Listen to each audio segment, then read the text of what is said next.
Despite what the name might imply, JoJo's Bizarre Adventure is not just a show about our main protagonists, or JoJo's. It's heavily influenced by the secondary protagonists, or in other words, the JoBros. So today, I will be making the definitive JoBro tier list. This list will come down to 4 main factors. First, impact. This is both on their part and the story as a whole. So someone who has a bigger impact throughout the part will get a higher score. Secondly, we've got development. This is how well the character is fleshed out, both over time throughout the series, and their initial motivations that we see from their backstory or from their actions when we meet them. Third, we've got their abilities. This will be either their hamon or their stand powers, how unique they are and how well they use them, and then we've got their fun factor. Whether a character is meant to be comedic relief, a mentor, or a serious secondary protagonist, this is how well they fill their respective archetype and contribute to the general vibe of the part. Now, without further ado, our first JoBro is Speedwagon. Now, he has a huge impact on the series as a whole. Despite doing very little in his own part in terms of combat, he develops the Speedwagon Foundation, which is crucial to Joestars for centuries in the future. It's their main source of funding across the series. So because of this, Speedwagon is hugely impactful. His development is a little minor, considering that he's only in Phantom Blood, or only a major character in Phantom Blood, which is a very small part. But that being said, he does start as an antagonist and slowly becomes a protagonist, which means that he scores some extra points there. As for abilities, he has none, which is a little bit disappointing for him, but I'll let it slide because he's a fan favorite. And for fun factor, he and Jonathan have a very important relationship and dynamic that contributes to Phantom Blood as a whole. He's gonna get a B tier. He is a perfect example of what a JoBro is. He's the first major one, and he will be setting the tone for the rest, so I'll put him pretty much right in the middle. Now, second off, we have Will Zeppeli, and he's an interesting case because he probably has the least screen time of any major JoBro. He's introduced as the mentor figure for Jonathan to learn hamon initially, and on top of that, he does have an impactful death, and is the reason that Jonathan and Speedwagon are able to meet the other, more minor protagonists. So he does have a significant impact on his part. As for development, we do see a backstory of his, but he's already a fully fleshed out character by the time we meet him, so we don't really see any change in his motivations or personality. For abilities, he's a pretty standard hamon user. He's our introduction to that power system. And for fun factor, I mean, he's a pretty fun guy. He doesn't really sit in any particular category other than mentor. He's not particularly comic relief, and he's not a particularly serious character either. He kind of does both. So in that regard, he's pretty standard, but overall, because he's so limited in his involvement in the smallest part of the series, he's gonna have to get a D tier. Again, I love him as a character, but there are so many strong JoBros that in comparison, he's definitely on the weaker side of JoBros, especially considering that his only involvement to the series is for a few episodes in the smallest and probably weakest part. Up third, we have von Stroheim, who is a slightly ridiculous character considering he is a German soldier leading into World War II, which was a crazy move on Araki's part. Stroheim is not the most impactful character per se, considering that he's in and out of the part quite a bit. We don't see him continuously for many big stretches of episodes. His development, he does have a little bit. I mean, Joseph comes to like him more and more as the series goes on, so we do see him in a better light over time. When it comes to abilities, he doesn't have any in the traditional sense that you'd expect from a JoBro, but he is a cyborg for the second half of his respective part, so that is interesting in its own way. And then fun factor, it is kind of a fun little trope of him repeatedly talking about German engineering and the might of Germany and whatnot, but is also a little sketchy considering the time period he is a German soldier in. Overall, I'm gonna put him at C tier. He's a fun character. He's not the most developed JoBro by any means.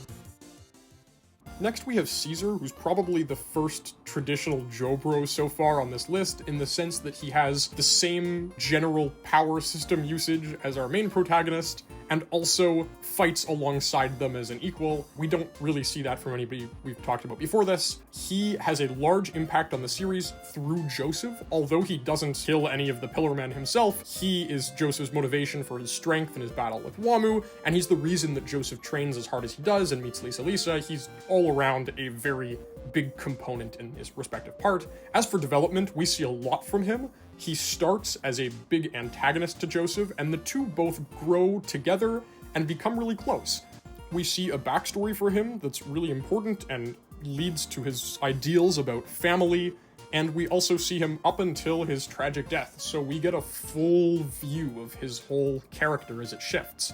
And for fun factor, he's a really enjoyable character to follow, especially next to Joseph. The two of them are both very strong-willed and in some ways hot-headed and arrogant, and they butt heads a lot because of this, but it makes for a fun dynamic between a Joestar and a JoBro. So he's gonna go in A tier. He's our first great JoBro. Onto the first of many people's favorite group of JoBros, the Crusaders. We've got Avdol. Now, Avdol is a really cool character who I feel had a lot of missed potential. As for impact, he has a lot less than I feel as though he should, even though he has one of the most interesting stand abilities of any of the protagonists in this part, and he has what could be quite an interesting backstory. But as for development, he doesn't have that much. We have some backstory from him, which is the fact that he was at one point a fortune teller and the fact that he had a run-in with Dio, but other than that we don't have much, and he doesn't really change as a character throughout the series. He's a good introduction to fighting stands for us because we see him battle against Jotaro, but he doesn't actually change much as a character.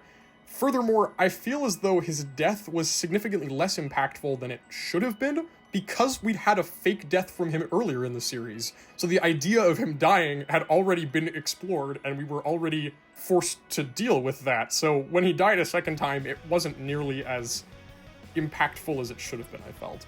As for abilities, Magician's Red is an awesome stand. I love elemental abilities in power systems, and Magician's Red is a really good example of one of those, so he gets a good score there. And as for fun factor, again, he doesn't actually do all that much.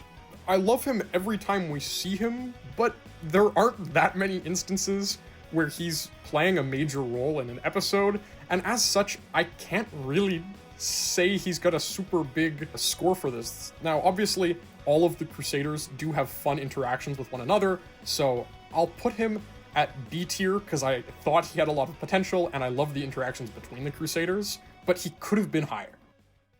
Next we have Kakyoin, who I found as a fan favorite, but I personally think is another example of really wasted potential. In his introduction, he uses an ability that he just straight up doesn't have, and he gets his own little episode at first in which he fights Jotaro and whatnot. From that point on, we don't see much about him as a character. His impact on the series is pretty minimal up until the end. We do at one point get the idea that he might be a traitor in the Yellow Temperance episode, but then it turns out it's just somebody pretending to be him, like disguising himself. The idea that he was secretly a traitor working for Dio was a really cool plot point that they just didn't explore and turned into like an episodic villain of the week thing, which I was disappointed by. As for development, we do see some backstory of his in his final fight with Dio, and his final fight with Dio is amazing.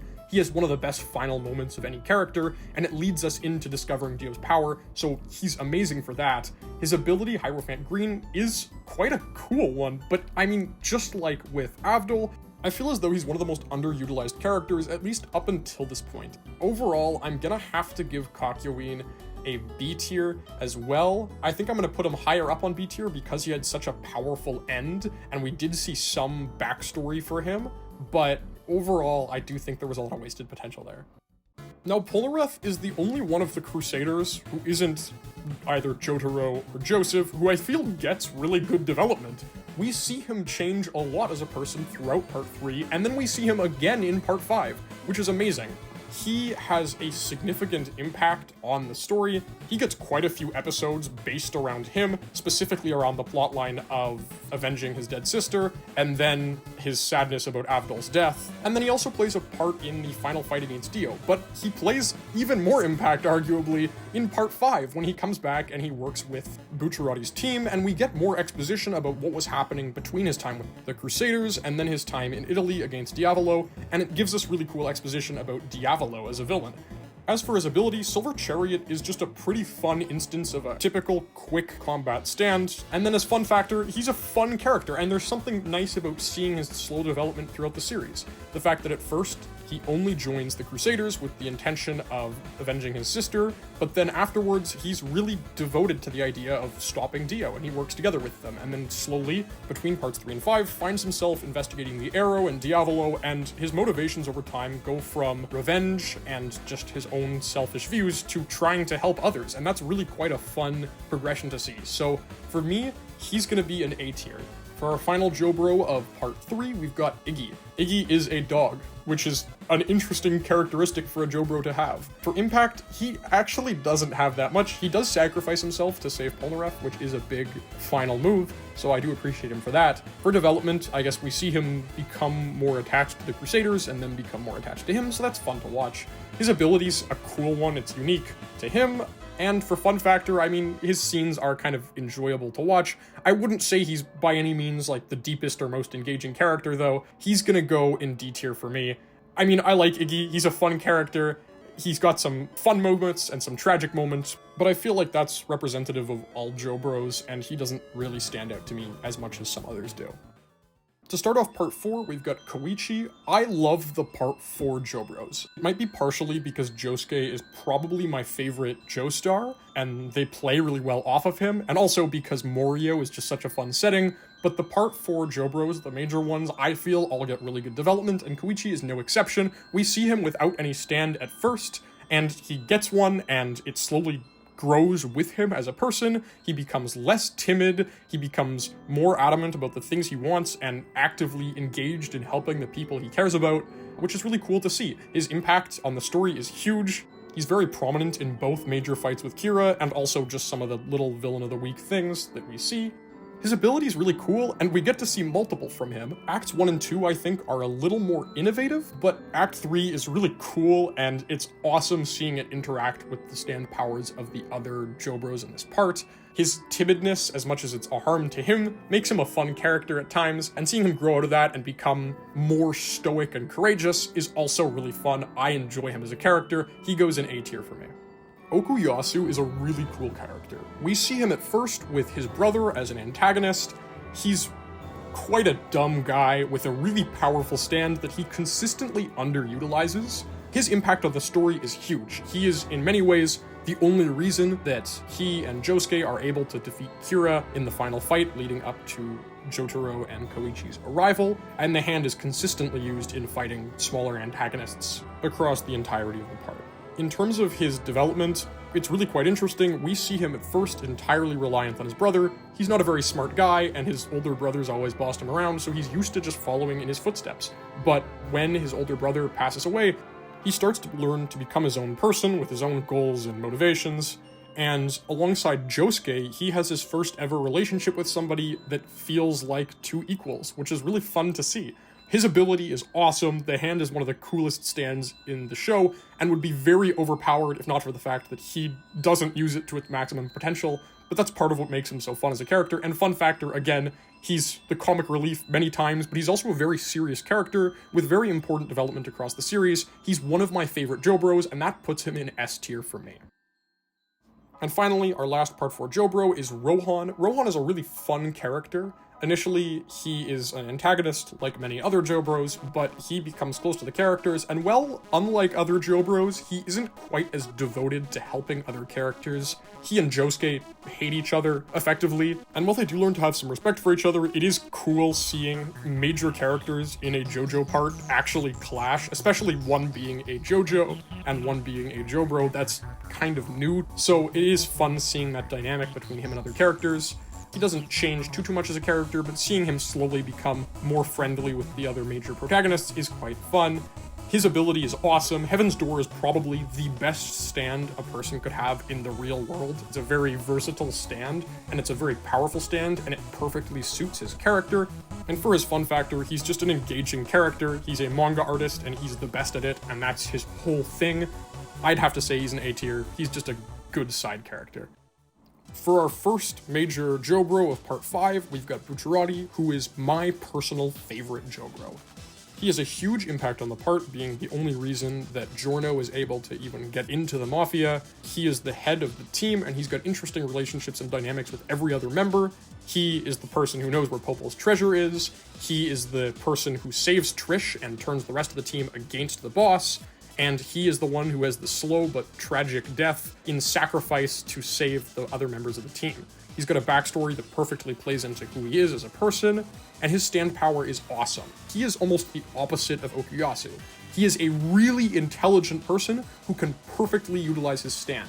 He uses it really well for mobility, getting from place to place, and he also uses it in combat to change his own body and also put his opponents at a disadvantage. He repeatedly uses it in new and innovative ways that you as the viewer would never have even considered, and that just makes him such a fun character to watch in combat. And for fun factor, he's by no means a fun or silly character, but he's really interesting to watch. Every scene he's in, he has so much personality and so much command over the situation. He is my number one, top of S tier, Bucciarati, number one JoBro forever. Next on his team, we've got Narancia, who is just a fun character overall. He's a really good combination of some insecurity, especially in his intellect, mixed with a lot of courage and determination, which makes him really intense at times, but then laid back at other times. And he's a nice guy while still being very morally gray, which fits with the mafia theme of the part. And the fact that he has the relationship he does with Fugo means that we get something similar to what we get with Okuyasu out of him, which is that he's kind of reliant on one person, and then upon losing that relationship, has to figure out his own identity for himself. And his backstory is quite interesting because it's the same thing. He had somebody who he admired and followed, and that person put him in harm effectively, and he ended up losing that relationship and had to figure out who he was for himself. And that's just an interesting development for any JoBro. His ability's fun, and what I love about the Part 5 JoBros is that every person has a unique ability that rounds out the team, and he's no exception. His stand is predominantly used for reconnaissance, which is a cool addition to the team, and makes him a well-rounded character. I'm gonna put him at B, just a good JoBro. Next up, we've got Abbacchio, who, on my first watch of Golden Wind, I actually wasn't that interested in. He initially is introduced as kind of being a very reserved character, not trusting of others, and it does add an interesting dynamic to the rest of the team, who are for the most part somewhat welcoming to Giorno, how he's very confrontational and standoffish towards him, but it wasn't something that was initially exciting me, and I didn't feel like he got much development, but that is up until his death. Abbacchio has arguably the most tragic and engaging death of any character in JoJo, and it's a scene that is very powerful and also finishes fleshing out his character. We see the remaining development that was necessary to make him an interesting and unique character in his final moments, and I really appreciate that. His stand ability is really interesting. Again, he's a JoBro whose stand is almost entirely not combat related. Moody Blues is just for gathering information, which is, again, really cool in contrast to other JoBros. And for fun factor, again, he's not a particularly fun guy, but one thing that I do really like about him is the relationship he has with Bucciarati. The way that he has this trust in him that he doesn't have in anybody else makes for a way to see kind of a soft side of him that you don't see in any other interactions he has. So that's quite interesting, and it fleshes him out fully as a character. I'm gonna put him in B tier. He's not somebody who stood out too much at first, but he really redeemed himself as a JoBro in his final moments, and as you have more interactions with him, and especially him and Bucciarati throughout the part. Mista is a really funny character because he has a stand that doesn't listen to him most of the time, which is unique to protagonists. Every other protagonist has a stand that they just control and it just does whatever they say. Mista doesn't have that. He's got to like feed them and convince them to do things and stop them from bullying each other, and it's a funny dynamic for a character to have. Additionally, he has a version to the number 4 is another kind of quirk that initially seems comedic almost, but ends up being a really important theme to the ending. The fact that people taking 4s or being involved in the number 4 ends up predicting who lives and who dies, and it kind of makes him seem like a more serious character by the end. And on top of that, he is one of the only few who survive through the entirety of the part, so props to him for that. As for development, he doesn't change too much as a character per se, but we do see more interactions with him, especially between him and Giorno, and the interactions between their two stands in really interesting ways. And then as for fun factor, I mean, he's another member of Passione, so he's not like a goofy character, he is a mafioso, but it is fun seeing his interactions with the bullets and him kind of freak out about the number 4. Overall, I'm inclined to give him an A tier. Fugo, I feel, could have been a really interesting character, and I really liked him. He has a really cool stand, he's got an interesting backstory, he's kind of your standard, really intelligent character, but he is very chaotic. He can become very aggressive at the drop of a hat, which makes him a scary person almost, the fact that he has that intelligence, but at the same time that malice. That being said, he disappears very quickly. He's in one fight total, so his impact is very minimal. We don't see any development for him because he's there, and then he very quickly isn't. And that makes sense with his character, that he'd be more inclined to follow rules than to stick with the team, but it does mean that he doesn't get the development the other characters do. His ability is really cool, and I love the idea of like a chaotic stand that attacks both enemies and allies alike, or harms both enemies and allies alike because of the poison or the disease it disperses. I would have loved to see more with that. Given that he's such an intelligent character, it would have been so cool to see him in combat where he has to use that in intelligent ways, but the only fight he's in largely comes down to Giorno and Abbacchio's decision-making, so we see so little of him doing anything. He's gonna have to get a C just because, as much as I think there was so much good stuff set up with him, he does so little. For our first JoBro of part 6, we have Emporio. He's an interesting character because I think of him very similar to how I think about Hayato from part 4. He is a kid who got involved in stands things, and yet he is the decisive factor in defeating the final antagonist of the part. And that's a big thing for Impact. He is effectively the most impactful character of the part by the end. That being said, for development, while we do learn about his character and individual traits of his, he is not somebody who is super fleshed out. He's used largely as a tool to assist the other protagonists, but again, he is a huge element in the victory of the protagonists. So overall, I'll say he's a solid B tier. Moving on, we've got Weather Report. Weather Report is a super interesting secondary character.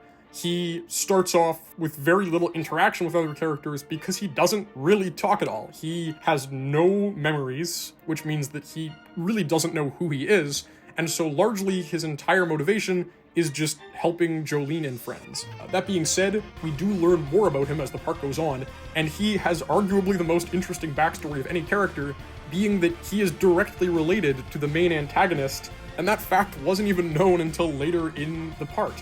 He has a super interesting character growth as he slowly pieces together his backstory, and his ability is awesome. It's one of the most powerful in the series, but at first he doesn't know how to utilize it in its most powerful form.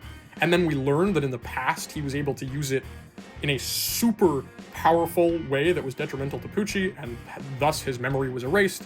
But as he slowly becomes more capable and is able to use it once again to its full extent, he is a huge powerhouse for the side of our protagonists.